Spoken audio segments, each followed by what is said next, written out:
here in Tucson is constituency services, and that's the most important thing that you can give to the people who elect you to office. When they need something, you're there for them. Well, somebody should tell other members of Congress that that's part of our job, you know.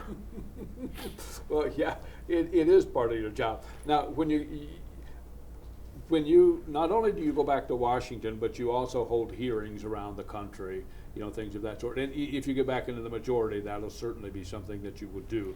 Do you think that that's something that you have the physical capabilities? Oh yeah, absolutely. But let me tell you, yes, I do. But let me tell you, one of the things with vice chairs of the committees, the Democrats are in charge, my goal has been to empower them more. That they have hearings, they run them. And it's not because I don't want to. Even if I go to those hearings, I take a back seat and let whoever the vice chair is run those meetings. Energy and water, da-da-da-da-da. And the reason I say that is because you're building up and you're empowering the young people and to be able to run this thing. Are you going to work with, if she becomes president, what are you going to do with and for President Harris if she gets to that point? I think we're going to do fine. I think we're going to do fine. And the things we disagree with are not going to be the kinds of things that destroy. It's going to be the kinds of things that try to keep things together. Yeah, I'm very confident, and I really admire her strength and her guts. So, I mean, look, if she wins, it's historic. If she wins, it sets a tone. If she wins, it's a big step for people of color in this nation forever. We set a new tone. And you're gonna campaign for her here in Southern Arizona? Absolutely. Right? And how are you gonna do that? Are you gonna go shake hands, meet with people? Go to meetings, do whatever it has to be done. Now, she was down on the Mexican border just this last week. I kind of thought you might be there if you were capable of being there, but then, and since you weren't there, I went, did you see a serious health issue. That's kind of what I thought. No, if you noticed, there was a lot of Democrats from Southern Arizona that weren't there. There was no mayor, there was no supervisors. You know what I mean? And it's not a diss on the vice president. It's we don't agree on some of the position, but we didn't. I thought the mature thing and the pragmatic thing is not to make that the issue. Even though to some of the groups and some of the politicians it was the issue. We got to win this race. This is the most important thing we're doing, is to stop this craziness from going any further. So it was more of that you didn't want to take attention away from her. Let her do her job, let her do what she needs to do, and you don't become, that goes back to what you were saying about showboating and things a little while ago. So you didn't go down there and face questions from you, and face questions from the media, in which my response is not going to be entirely 100% with the vice president, but I am 100% supporting her, and I'm very comfortable with that. Now, she was a progressive. She was, in 2019, she was said to be a progressive, and you were, without a doubt, the most progressive, if not very close to the most, close to the most progressive person in Congress. The fact that she's moderated and moved to the middle, does that bother you at all? No. I think, like I said, you got to find some middle ground. But the one that I'm most concerned with is on the environment. To give away prerogatives in terms of regulations and protections for natural resources and species, to back off in terms of indigenous people, to back off on environmental justice and environmental equity, no, that's a different fight. Right, and you said endorse who? Harris. Oh yeah, absolutely. Right. Yeah. Tell me about that. I mean, I need that in a soundbite form.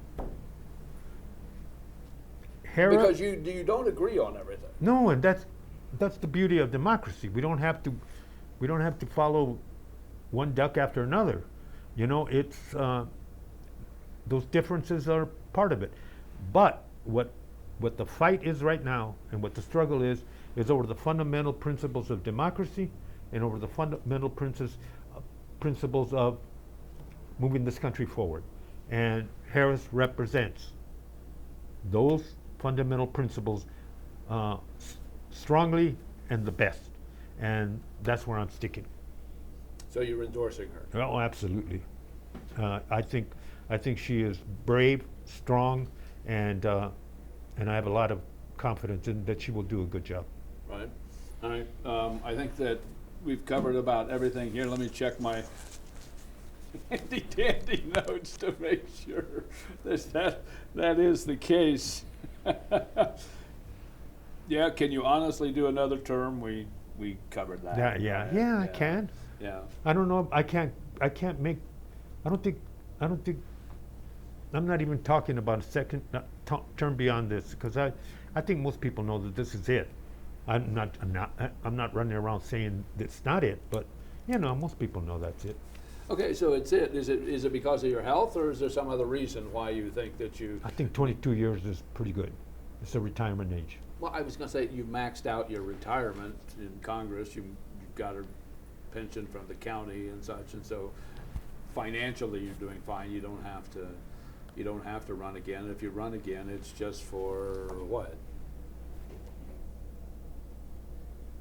To try to preserve some consistency in the position I've had. You know, I remember when I got there, I was only one of 12 people that voted against the engagement in Iraq. Okay? 12 people. By the time 4 years was up, I was one of 166 Democrats that voted against our engagement in Iraq. So I feel very good about not predicting things, but just if you hold your position, and which I've done a lot of times, eventually people catch up, or they try to get ahead. I don't care if they get ahead or they catch up. And I don't ever point out, look, I was the first one. Oh man.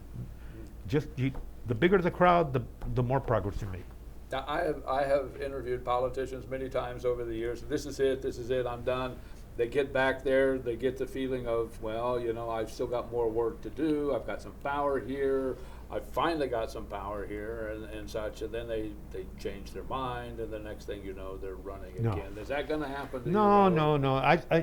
I want to be able to enjoy portions of my job with my family. I want to be able to enjoy and have the capacity to enjoy my life, and not that I'm abandoning what I do now, but that it's time for someone else, and it's time for somebody younger, and it's time for somebody that only thing that I'm going to insist on and push for is a candidate that's consistent and protects our values and our principles. Not just, you know, a careerist that wants to run because that's her career. I'm going to support a candidate that's consistent. Sort of like what you were saying about President Biden. Time to move on. Yeah, but well, you just said you set me up. Exactly. Well, yeah. You set me up. Oh, you know, we're old reporters. We do that stuff. No, I'm good. I'm good. I mean, when I leave, it'll be with a sense of accomplishment, not with a sense of I'm running or I have to stay here in order to continue to make income. No, I want to leave with a sense of accomplishment and that I did my job. If in fact the Republicans hold the House, then does that change? No, and then you go into guerrilla warfare and make sure that their agenda doesn't get too far. All right. Yeah, just one other thing I want to ask before. This is probably the bad one. Did you go through? You went through chemotherapy and radiation. And radiation, yeah. You went through. Did you go through chemo? Yeah, early on. All right. How was that? I lost my hair. getting some of them back. I know, it looks good, huh? Yeah. No, yeah, but one of the things is, my doc said, don't get into the details of your medical recovery, and it's still it's a recovery, but it's not weakening my ability to do my job. It's not weakening my ability to understand and to be literate and to understand intellectually what I'm doing. So, as long as I have both my brain and my ability to have the mobility I need to get around and do the things I have to do, I'm going to be fine. It's my opponents that are not going to be fine. All right, perfect. Thank you very much. Yeah, I did set you up there a little bit. I'm sorry for that, but you know how that goes. Okay. I know you. Yeah, and I love the comment on the 300 votes that you missed. That was really good. I don't think there's anything more that we could cover. Thank Raul, you. You're a wonderful human being. I really You appreciate are too, it. And I really God bless, appreciate and I hope everything's good with your better half. Yeah, thank you very much. I hope so too. You as you well know, you're dealt a hand, and you play it. And you got to pick it up and play it. You got to play it, and that's what you do. Can you do the shaking hands again? What's that? Can you do the shaking hands again? Yeah. Look at it. You still have the hair, man. I lost it, But you'll get it back. but it's coming back a different color, which is freaking me out. Yeah, it's coming back gray. It's coming back brown or reddish. Look. Yeah, sort of. It looks more just